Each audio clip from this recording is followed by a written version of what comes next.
Heroes जैसा कुछ नहीं होता, सिर्फ लूजर्स होते हैं।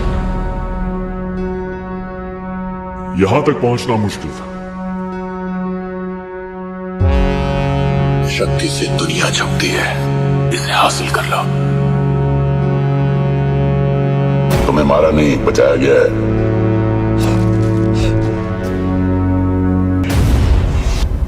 कृष को कैसे मिलेंगी शक्तियां? कौन है जीवन और संजीव? काल विनाश कैसे आएंगे वापस? मुंबई शहर में जब हिंसा का माहौल फैल रहा था, तब मुंबई शहर को उस विकट घड़ी में एक उम्मीद की किरण नजर आई। वो उम्मीद की किरण कोई और नहीं, हमारी कहानी का सुपर हीरो कृष था, जिसका नाम जीवन रखा गया था। जीवन का एक नए प्लैनेट पर आगमन हुआ है, जहां उसे नहीं पता कि उसके पास पावर है।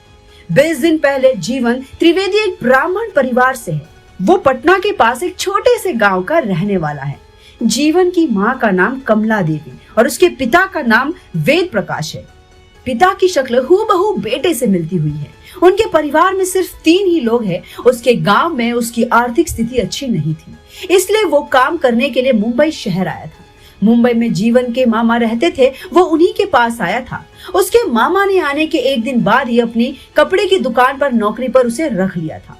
इसके बाद 2 दिन बीत गए। जीवन बहुत होशियार होता है, वो कोई भी काम बहुत जल्दी सीखता है, इसलिए उसको अपने मामा की दुकान का काम सीखने में बस 2 दिन ही लगे। उसी दिन रात को पूर्णिमा की रात थी।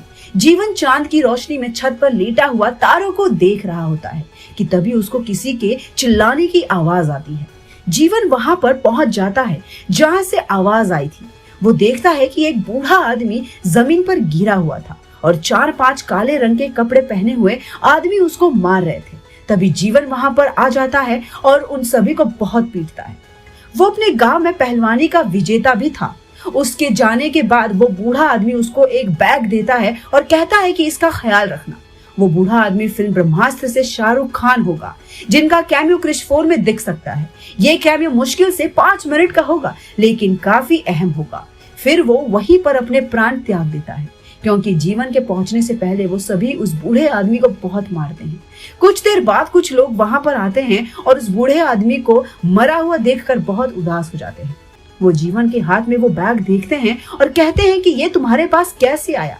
वो बोलता है कि ये बाबा मरने से पहले ये मुझे देकर कहा कि इसकी रक्षा करना। जीवन पूछता है, कौन थे ये बाबा और वो लोग कौन थे जिन्होंने बाबा पर हमला किया था, और आप लोग कौन हो?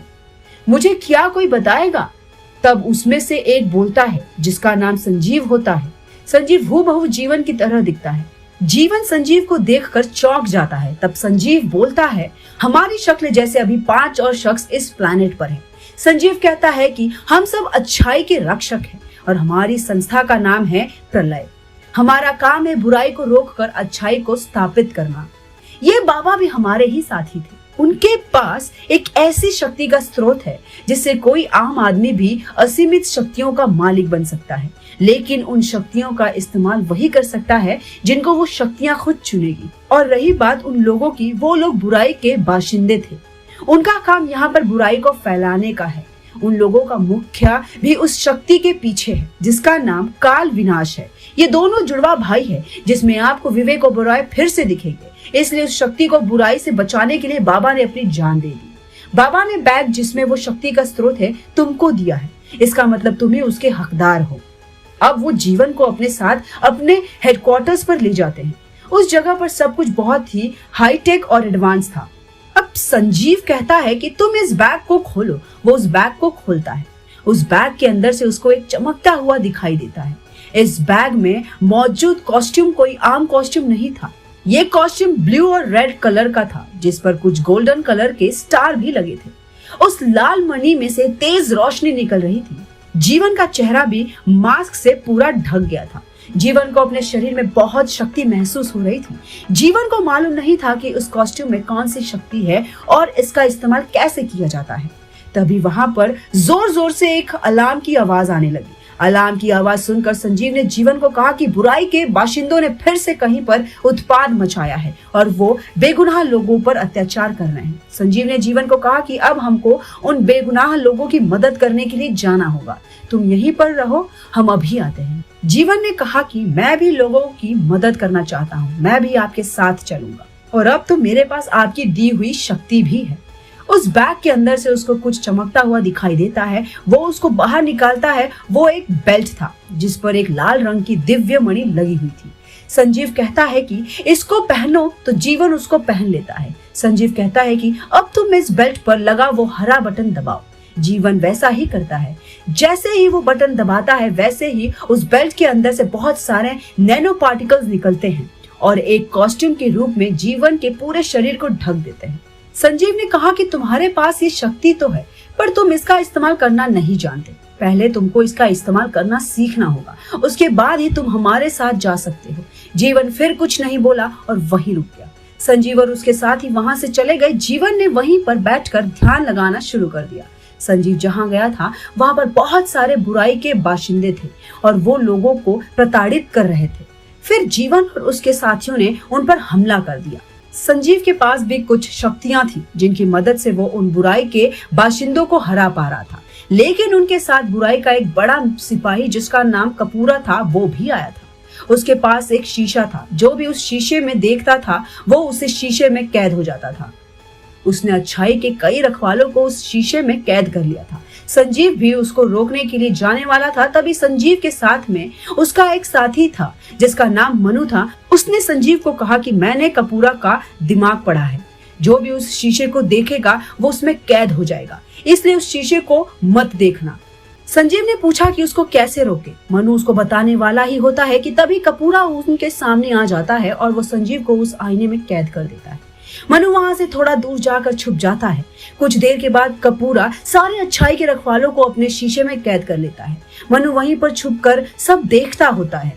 कुछ देर बाद वहां पर जीवन आ जाता है। वो देखता है कि बुराई के बाशिंदों ने अभी तक कई बेगुनाह लोगों को मार दिया है और अच्छाई के रखवाले भी कहीं भी दिख नहीं रहे थे। तभी मनु भी सामने आ जाता है और जीवन को कहता है कि कपूरा ने सभी रखवालों को अपने शीशे में कैद कर लिया है।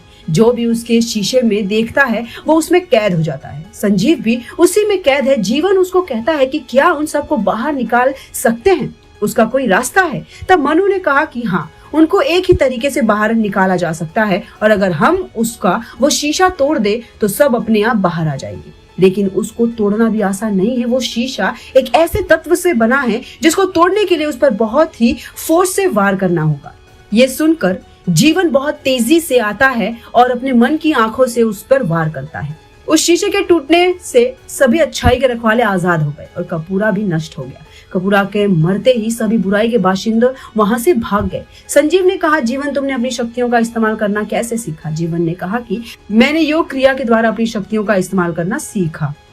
इसके बाद वो सभी अपने हेडक्वार्टर्स में चले जाते हैं और इस तरह से जीवन के बुराई के बाशिंदों को हराता है और लोगों की रक्षा करता है।